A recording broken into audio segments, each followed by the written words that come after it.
I'd like to move us into thinking about Andy Warhol a little more closely. As you've noticed, I'm trying to kind of leapfrog and pinpoint some significant figures. I know that most of them currently are white male in general. That's not by accident that they are. Um, we've talked a little bit about that in class, but they are nevertheless very popularized figures, and so they are readily available names that I think we can use pretty effectively to talk about kind of broader ideas and thoughts going on culturally. In this case, specifically in the United States, but I think it's also very applicable to the kind of rise of modernity and to this shift to post-modernity that you see more globally. Now, Andy Warhol is a very odd figure for us in many ways, but this, I think, first slide shows some of the eccentricities of this person. We don't quite have a sense. You'll see that there's a question mark next to his birth date and the year. It's never quite accurately revealed when Andy Warhol is born, and I think as we learn more about Andy Warhol, you'll see that that's by design. So Dave Hickey is a writer who and theorist who does a lot of cultural theory, and specifically is invested in thinking about art and culture and its impact on our more broad cultural shifts and literacy. So Dave Hickey writes about Andy Warhol, and he says Andy Warhol is the most American of artists and the most artistic of Americans. So American was Warhol, in fact, that he is virtually invisible to us. We look at him and, knowing little of ourselves, learn little of Warhol, because he was all of us in all our innocence, ambition, and insecurity. A hardworking Democrat, a churchgoer and businessman, a social climber, empire builder, and inveterate consumer. Now, what we're going to see is that Dave Hickey is pointing out and making clear that much of Warhol's work is specifically putting up a mirror to us culturally and socially in the United States, politically, all these kind of facets and arenas in our lives, or these spheres that we have. Um, and he's putting a big mirror up and saying, see, this is who you are. And he's doing it in a subversive way that makes his work challenging, seductive, threatening, um, uh, shiny, but also dark at the same time. So we're gonna start with his early career though, and talk about how Warhol actually a successful commercial artist and illustrator, and made a good living and a lot of money as a young illustrator for advertisements. Specifically, he would draw like uh,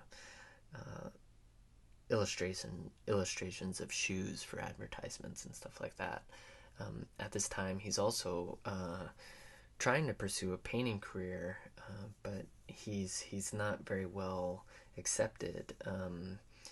They're seen as too commercial, or his work is not accepted by some of the more prominent fine artists of the time, and is excluded more specifically by some important figures in New York City, and some galleries, specific galleries, and you'll see that makes is important to know, because of some of the work he begins to make, and um, the impact he'll have, and some of the kind of digs he'll be making on the more society facets of the art world. So um, Warhol is early on making these paintings that are using comics as a compositional format, but he's applying paint to them much like a Pollock would as an abstract expressionist, letting the paint drip, and you'll see that in a second here. But he's specifically, what's important to us is that he's referring to forms of low culture when he's using things like comics, which are of the time, and I would say probably still seen as kind of more culturally vernacular and not um, so well regarded as a fine art. So in this image to the right, you'll see commercial or a pop culture or popular culture image of Popeye, a cartoon comic, and he's using that as a stencil in these kind of abstract images that are an abstraction of Popeye, these paintings. But you can see that the paint is applied in a sloppy way. The registration of the figures is also not exact. It's not careful per se, and it's done on surfaces where you can see background imagery, and whatever the surface is that he's painting to is revealed behind it. So that brings us to this term that starts to come about around Warhol and a selection of figures, artists and painters. Lichtenstein is maybe another very popular name as an artist who's considered pop artist that you may have heard of. Now, popular or pop culture, pop art is referring and is involved in popular culture, like the television, the grocery store, the magazine, these kind of I like thinking about the television or the magazine or the comic book, those kind of vehicles for mass distribution. The grocery store references to that kind of idea of mass production, mass culture, and mass products. So Warhol's work presents itself as consumer goods and packaging. So what we're looking at here is Warhol, and if you don't know much about his work, we'll detail that in a minute. But if you've ever seen his Brillo soap pads, these artworks, what you're seeing is a replica of Brillo soap pad boxes that you would see in the day Warhol's working in any chain grocery store in the country. So in this sense, he's presenting us with the goods and packaging of a consumer product, and asking us, the viewer, who comes to these replicas or these Brillo boxes as art, to consider their mechanical reproduction and mass production in relationship to our own mass production and consumption of products. So this kind of mass consumption that's going on in the period, and obviously has continued since then through to today. We have plenty of prime examples of this continued trend. Now, Warhol does this as a way to again point or put up a mirror to us or the culture, and to demonstrate to us what we are or what we do. So what's interesting though about Warhol is he's very aware of the potential for himself to become mythologized. And as an artist, he sees that around some of the bigger artists of the day, and especially the ones who are rejecting him. But you think about Pollock, and Jackson Pollock becoming such an icon, and de Kooning, some of those artists we've talked about, and their personas become mythologized, and they become inseparable. As the biography of the artist becomes inseparable from the meaning of some of their work. And so Warhol sees this, and sees this happening not just in the art world, but in many arenas again in our culture, and decides to utilize that as a way of activating the meaning and the ideas behind his work beyond the object and into the production of the artwork itself. So he becomes, in essence, kind of like a performance artist. And when he's interviewed or when he talks about his work, he's always making things up. He gives us many different dates for his birth, like we just talked about in a second. But let me see if I can play this right now, and the audio will come through. I'm not sure if it will. Let me see. Oh, the audio's not on. That's why. Okay, let me start this again. Andy, do you feel that the public has insulted your art? No. Why not? Well, I hadn't thought about it. It doesn't bother you at all, then? No. Well, do you think that they've shown a lack of appreciation for what pop art means? No. Andy, do you think that pop art has sort of reached the point where it's becoming repetitious now? Yes. Do you think it should make away from being pop art? No. Are you just going to carry on? Yes. So what you're seeing there is him, in essence, performing the... let me see how I get back to this. Oh, well, let me hold on real quick. Let me exit here and present. Now, what he's doing in this video, in this interview, is demonstrating as a performance this repetition, this mechanical repetition that's happening when you encounter the Brillo, the replicas of the Brillo soap pad boxes that you would again see mass-produced and mechanically reproduced in grocery stores all over the country. And so he's reaffirming and reiterating the premise of the work itself. And so you hear him say, no, no, no. And then when she asks him about the repetition, he goes, yes. And you see him and his gallerist turn to one another and snicker. This is intentional. This is all part of a bigger theme within his work. And so you start to see this repetition again and again. So this is an early painting of done by hand of his iconic Campbell soup cans that he works with. Perhaps these are still life paintings of our food or daily sustenance, but different from the food that we hunt or gather. These are more like landscape paintings of our grocery stores and the food that's mass-produced and distributed. The single can is kind of like an icon.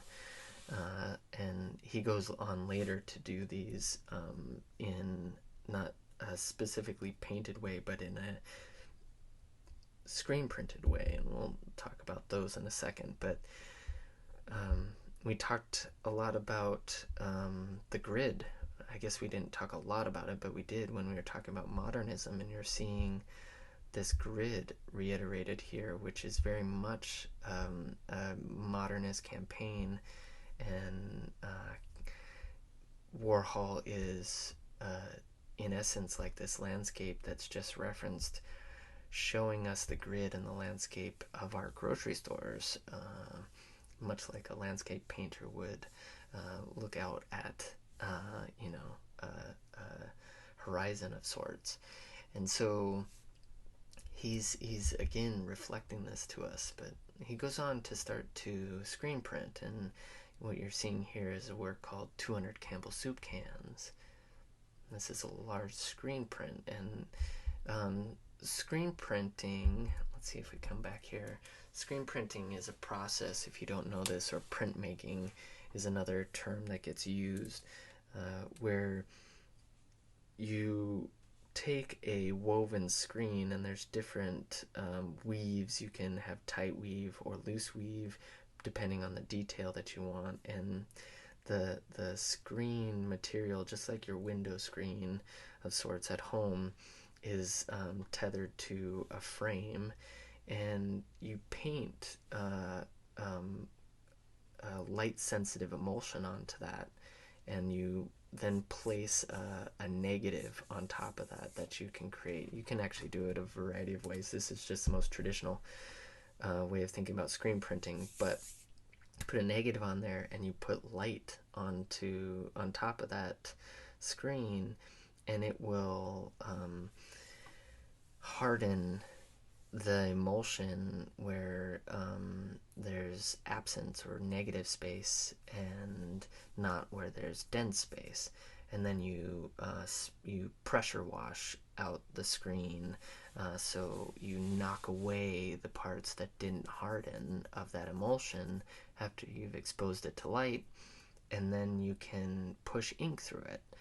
And in this case, there's I think this looks like a 3-color screen, so there's 3 different screens that were made for this artwork, all the same dimension, and he's pushing red, gold, and black through that screen 3 different times in order to get the print that you see in front of you. So the modernist grid that I referenced, his single paintings of stacked Campbell soup cans, previous slide, use the modernist grid like Agnes Martin. And I put a link here to Agnes Martin. Let's go to it.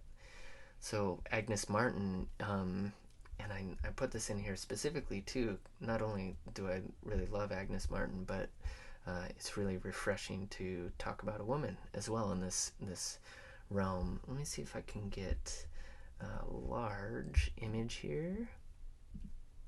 Just make sure we can see something large. Now, let me find a good one that you can see. Yeah, let's see if we can zoom in on this one.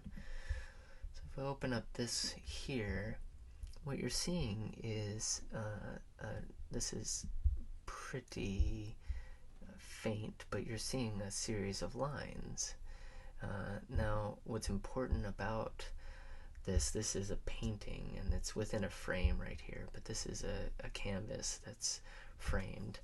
And what Agnes Martin does is she's almost exclusively using making paintings of different types of grids.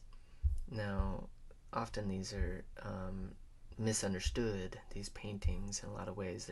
They're seen simply as a kind of minimalist series of paintings, but what Agnes was doing was kind of lamenting and pointing to the grid as a kind of lament on the loss of the human hand, the organic forms that we produce and make, and the individual take on different things. So the subtlety of this image, what's important is that although it looks machined, if you see some areas here, let me see if I can zoom in here, you see some areas here, you'll see a waver in the spacing, and it's not absolutely perfect. And what you're meant to recognize is that what Agnes was doing here, she would take a leather strap and use it as a ruler or a guide, and then she would use a pencil or pen or paint brush or whatever she's using as a tool, and she would make a mark on these and try to trace that line. But just in seeing the waver, you can see the imperfection, and that's a gesture that she's making to talk about that loss, because she's revealing to us that the human hand is never going to be exact or perfect like a machine, but that's significant and important to remember and keep and own. So let me go back here then. Let me see if this will let me. Oh, there we go. Cool. Did this time. So the uniformity, back to these Campbell soup cans, though, the uniformity blankets the choices, right? So tomato, chicken, beef, just as the grid, or the modernist grid, starts to perform or create conformity. So when you think about big cities and how they start to develop this square grid, you're kind of forced in a way to adhere to this grid. So if you want to walk down the sidewalk, you got to walk to an edge, take a right turn, walk to an edge, take a right turn, take a right turn, right? So you're kind of forced into these 90-degree turns, which is a way of thinking about a built environment that's conforming us to certain types of movement.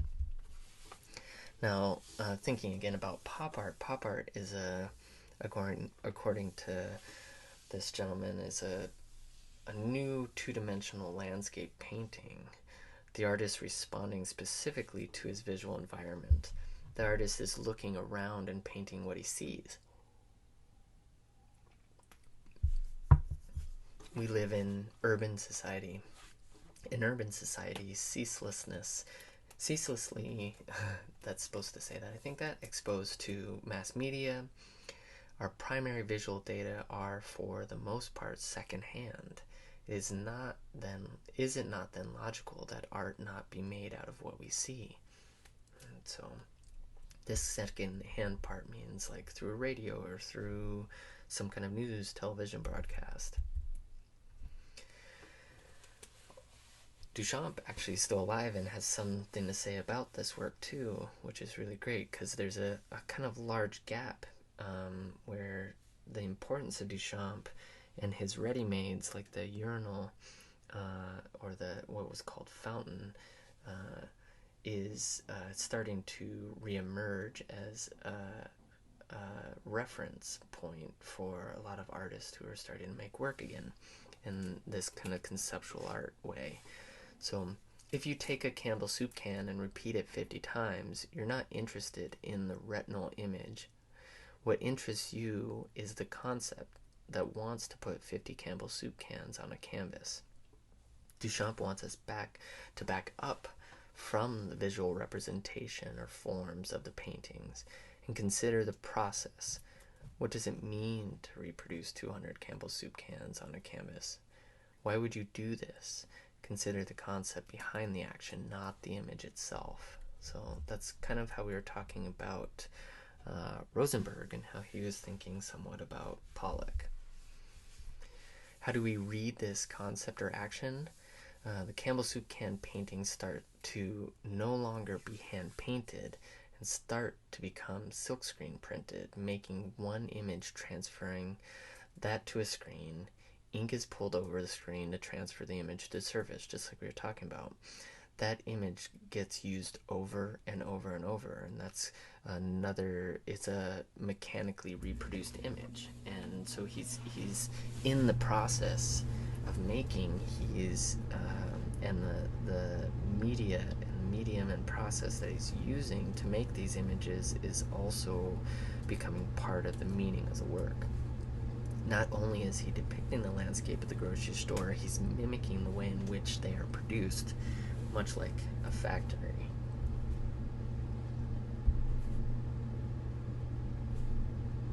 So you see, he does this with another image here called 210 Coke bottles from 1962. So the socio-political dimension here is really interesting. So in reference to this artwork, what's great about this country, this is Warhol himself saying this. What's great about this country is America started the tradition where the richest consumers buy essentially the same things as the poorest. You can be watching TV and see Coca-Cola and know that the president drinks Coke, Liz Taylor drinks Coke, and just think, you can drink Coke too. A Coke is a Coke, and no amount of money can get you a better Coke than the one the bum on the corner is drinking. All the Cokes are the same, and all the Cokes are good. Liz Taylor knows it, the president knows it, the bum knows it, and you know it. A mechanical reproduction produces a landscape, but also structures how we think of it politically. Fairness, equality, democracy. The sameness in its reproduction has two sides, though: equality, but there's uniformity. Its uniformity also equates to no uniqueness, right? So almost a placelessness to our landscapes and consumer products. We discard them when we're done, right? So they're disposable in a way that we think of a Coke after Coke after Coke. I can just go and get another one at the grocery store, at the vending machine outside their classroom. The singularity of that Coke is diminished. Here's an advertisement you can just see if you'd like to play through that. It's a funny advert for Coca-Cola at the time. I think, did I write this here? No, the irony here is I think the $200 bills, let me see here. If I remember, Warhol's $200 bills sale. I think I remember seeing this recently. This is from 2009. I guess it's not super recent. So I thought it sold from more recently than that, but you can, the irony isn't lost that a screen print of $200 bills from 1962 in 2009 sells for $43 million. Is pretty interesting when thinking about some of those socio-political dynamics. Now, I'm going to get into some of the context and bringing us up to kind of the darker side of some of his work, and pause there and do a second part of this video for next class. So I just want to give us a sense of where we're at in this time period. So the 60s interview, Warhol, he says, somebody said Brecht wanted everybody to think alike. I want everybody to think alike. But Brecht, by the way, is an artist who worked with Picasso to create Cubism. Now, am I remembering that right? Don't quote me there. That's what I feel like I remember, but I could be wrong. But Brecht wanted to do it through communism in a way. Russia, or the USSR, is doing it under government. It's happening here all by itself without being under a strict government. He means here in the US.